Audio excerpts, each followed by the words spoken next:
I like that the spider sense is modeled after actual spiders. That's pretty cool. Really? Yeah. How does that work? I don't quite remember. Okay. But it Fake fan. Yeah, that's on me. Well, I don't want to say something completely wrong, but it is modeled after like some spiders. They're more perceptive. I can believe it. They're more tuned in. I mean, they got all those eyes, right? They got all those eyes. They got all those like hairs that can feel like movements. Oh yeah, probably vibrations and stuff like that. What's your take on the Sam Raimi choice of the web swingers being organic? I think it's cool. Obviously, I grew up on the Sam Raimi was my introduction into Spider-Man lore. So when I found out that no other Spider-Man had those, that was shocking. It was so weird, right? It was like, oh, every other depiction of Spider-Man has web shooters, and I'm like, that's weird. But it still makes Peter really cool because he's also incredibly smart. Yeah, it's very neat, but like it's kind of always a culture shock thing. I mean, it's very gross, but it's cool because if you're thinking about like you want your protagonist to be able to, other than the second movie, have his powers no matter what's going on.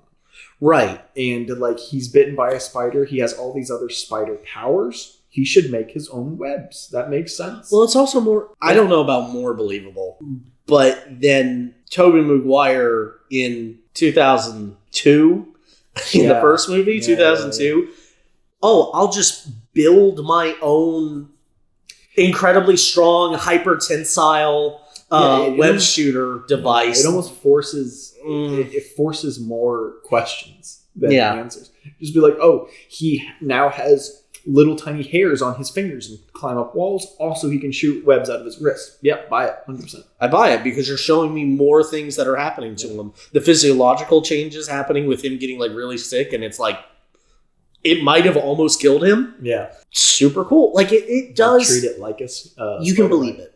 Yeah, I do believe it.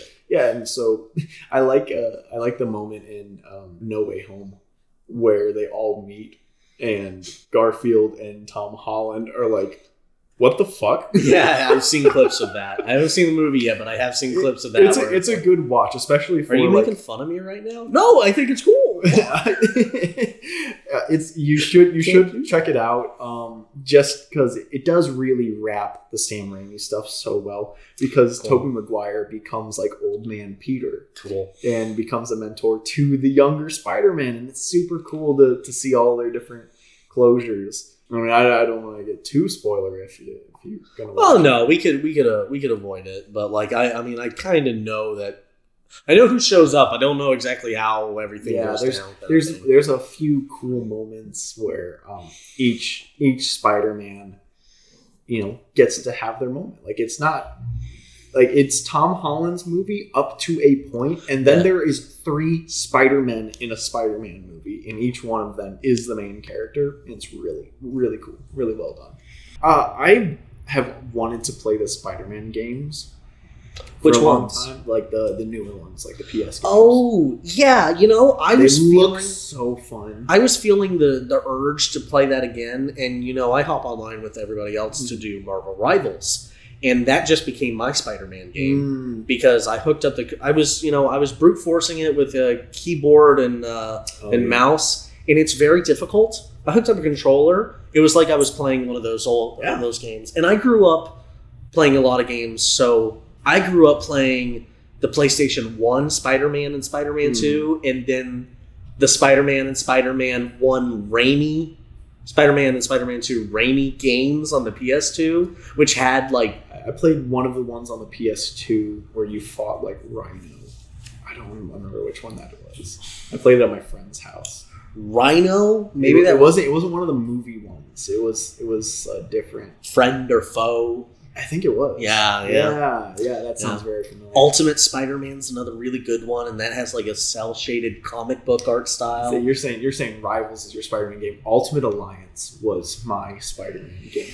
Yeah, but that was more of a other stuff. It's basically the Avengers games. Man, I would love to go back and play. So fun. I would love to go back and play Ultimate Alliance 1 and 2. Yeah, Ultimate Alliance 2. We should do that. Because that one, you can mix their special abilities, right? Yeah. And so if you had, who was it? I forget who you mixed with Spider-Man, but if you had any like strong characters, they could throw Spider-Man.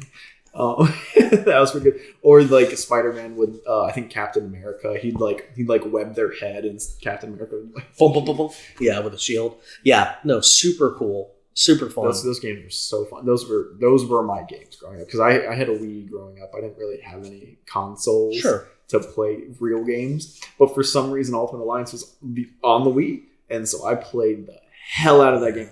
Ultimate Alliance 1, I played like 7 different times because it had different endings based on what you did.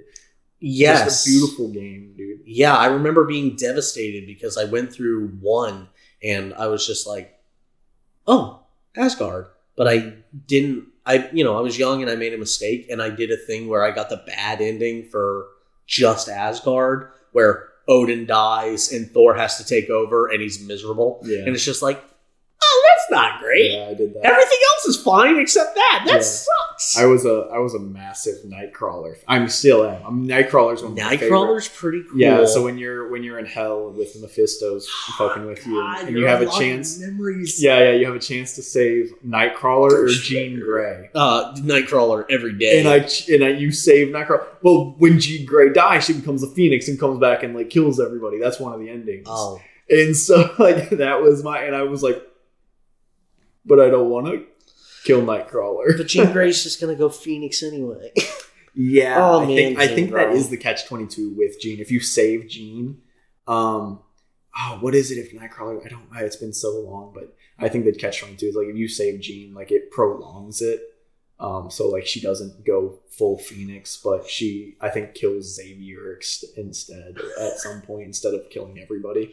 Yeah, you can't always win. Yeah. Well, that's kind of the crux of that game is like, the Watchers, like, there is no like happy ending. No, like your choices they're just choices.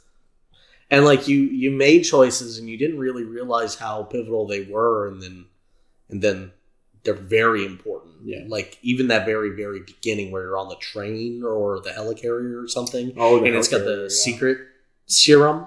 Mm-hmm. It's got the super soldier serum, and you can get rid of it. And that stops it from creating a bunch more like genetic freaks. Yeah. So, there's so fantastic. Much good stuff. Thanks for watching. If you like what you saw, you can find links to that discussion or the rest of our great podcasts in the description below. If you made it this far, please consider giving us a like and a subscription. We'd greatly appreciate it. And as always, see you Tuesday.